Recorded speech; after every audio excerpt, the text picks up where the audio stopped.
In the dusty glare of a midday sun, Darius Gentry stood outside the weathered courthouse, heart pounding as he raised his hand at the public auction.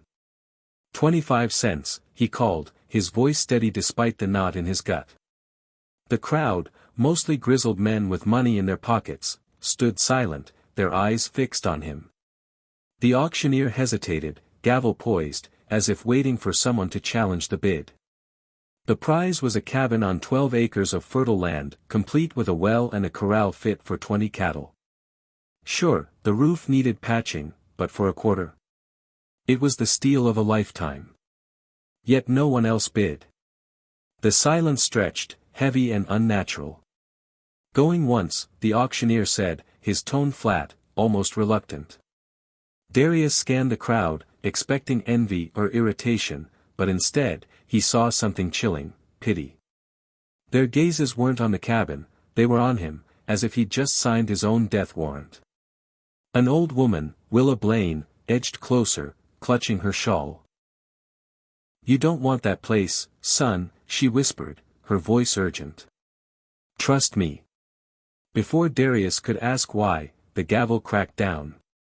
"Sold to the gentleman in the brown coat for 25 cents. The crowd dispersed quickly, almost too quickly, as if fleeing something unseen. Whispers drifted on the wind as Darius approached the auctioneer to claim his deed. "Should have warned him," one man muttered. "Nobody's been inside for 15 years. Another voice hissed, "What happened to the last owner?" The auctioneer handed over the deed with trembling hands, avoiding Darius's eyes. When asked about the property's history, he shook his head and walked away. Darius noticed the crowd hadn't fully left. From a distance, they watched him, lingering by their horses and wagons, not moving to leave. Their eyes carried a weight that made his skin prickle, an expectation, as if they were waiting for something to happen. Something that had happened before. The ride to the cabin felt endless, each hoofbeat echoing the unease from the auction. The property sat at the end of a winding dirt path, surrounded by overgrown grass. The cabin was smaller than he'd imagined, a single room with grimy windows and a stone chimney. Its logs were solid, the foundation sturdy, but something felt off. Darius tied his horse and approached the door. The handle turned smoothly, too smoothly, as if recently oiled despite the cabin's apparent abandonment. Inside, dust floated in the slanted light filtering through cracked shutters. The air was stale but not decayed, odd for a place supposedly empty for 15 years. A simple table with 2 chairs sat against one wall, a cold fireplace on the other. Above the mantel, a clean rectangular patch hinted at a removed painting or mirror. But what caught Darius's eye was the floor. In the center, the planks formed a perfect square, deliberately cut and sealed with a dark, hardened substance. It looked like a trapdoor someone had ensured would never open again. As he knelt to inspect it, a shadow crossed the window. Outside, a rider watched from the tree lean, half hidden. When their eyes met through the grimy glass, the figure spurred his horse and vanished. Darius caught a glimpse of a wide-brimmed hat with a silver band, the same hat worn by a man at the auction. Someone was watching the cabin, had been for years. Why? Determined to uncover answers, Darius rode back to town for supplies. At the general store, the mood shifted the moment he entered. Conversation stopped. The storekeeper, a wiry man with nervous hands, avoided his gaze. "Need a hammer, pry bar, nails," Darius said, placing coins on the counter. "Fixing up the cabin on Crow's Ridge. Bought it today." The room froze. A woman dropped her sewing basket, thread spilling across the floor. An old man shook his head, as if witnessing a tragedy. The storekeeper pushed the tools over without a word. Then the back door opened, and a tall man with sharp features stepped in, Fletcher Knox, the rider from the tree lean, his silver-banded hat gleaming. "Heard you made an interesting purchase," Fletcher said, his smile cold. "I'll offer you $500 for that cabin. Cash tonight." The storekeeper dropped a jar, the crash echoing like a gunshot. "That's quite a profit," Darius replied warily. Why pay so much for something nobody wanted? Fletcher's hand twitched toward his hip. Sentimental attachment. I've been watching that place to keep it undisturbed. Darius declined, sensing the desperation behind the offer. The entire store seemed to hold its breath, urging him to take the money and run. As he gathered his tools, hooves thundered outside. 3 men dismounted, moving with purpose. The first, a lean deputy named Morrison, wore a badge. The second, Tobias Crow, was well-dressed, with soft hands that betrayed a life of ease. The third guarded the door, hand on his gun. Tobias addressed Fletcher, "We had an understanding about this situation."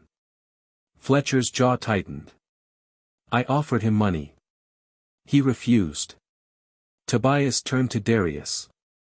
"You opened the floor yet?" The question hit like a slap. Everyone in the store reacted, gasps, averted eyes. "What floor?" Darius asked, though he knew. Tobias stepped closer. "The sealed section. Everyone notices it. That's why the cabin's been empty for 15 years. What's underneath?" Darius pressed. "Papers," Tobias said. "Old papers some people want buried." The deputy added, "Papers that could hang a man or make him rich enough to vanish." Willa Blaine spoke from the doorway. "Samuel Hartwell was murdered 3 days after sealing that floor. Shot in the back. He had proof of land fraud, names, dates, forged deeds. It could ruin half the wealthy families in 3 counties." The store went silent. Darius realized he'd bought more than a cabin, he'd inherited a deadly secret. Fletcher's voice was low. "That's why I offered you $500. To walk away." Before Darius could respond, Morrison's hand moved to his gun. "He knows too much now." Willa stepped between them. "You'll have to shoot me first, deputy." Her defiance stopped Morrison cold. Tobias offered a deal. "What if Mr. Gentry became our partner? He legally owns the property, can retrieve those papers, and we split the profits." Willa shook her head. "They killed Samuel. They'll kill you too." "We didn't kill him," Morrison snapped. "But we know who did. Someone powerful who's been watching that cabin for 15 years. Tobias added, "The auction was public. By tomorrow, they'll know you bought it." Before Darius could decide, a new voice cut through the tension. "None of you will see tomorrow." A figure stood at the window, rifle aimed. Willa whispered, "Judge William Crane." The room froze. A judge, the most powerful man in the territory, was here to protect his secrets. Crane stepped inside, his silver hair and fine clothes at odds with his cold eyes. "Samuel Hartwell was a blackmailer," he said. "I administered justice." Tobias protested, but Crane silenced him. "You've been forging my signature on fake deeds, swindling families for years. Samuel collected $43,000 in blackmail payments. I plan to return it to the cheated families." Darius noticed Crane's trembling hands. The judge was desperate, not invincible. "Killing us won't solve this," Darius said. Crane's rifle lowered slightly. "You'll help me retrieve those documents, then disappear with enough money to start over." Willa confronted him. "Your father would be ashamed." Crane flinched, and in that moment, Morrison tackled him. The rifle fired into the ceiling, and chaos erupted. Fletcher drew his gun, Tobias fled, but Darius pulled his pistol. "Stop," he shouted. "We're going to the cabin. Together. We'll see what Samuel died for." As they prepared to move, hooves approached. The governor's men had arrived. Willa suggested an old mining trail, dangerous but their only escape. They fled through the back door as gunfire shattered the store's front window, riding into the night on a treacherous path. They reached the cabin at dawn. Darius pried open the sealed floor, revealing a strongbox of coins and a satchel of letters, proof of a massive land fraud orchestrated by Governor Marcus Webb, with Crane as his enforcer. Samuel had been blackmailing them all. As they read the damning evidence, riders surrounded the cabin, 8 hired guns demanding their surrender. Darius stepped onto the porch, holding the satchel. "Your names are in here," he called. "Webb plans to kill you as loose ends." Crane backed him up. "Help us deliver this to the territorial marshal, or die for a governor who betrayed you." The hired guns chose survival. 3 days later, Darius watched Governor Webb in shackles. The evidence exposed a conspiracy that defrauded hundreds.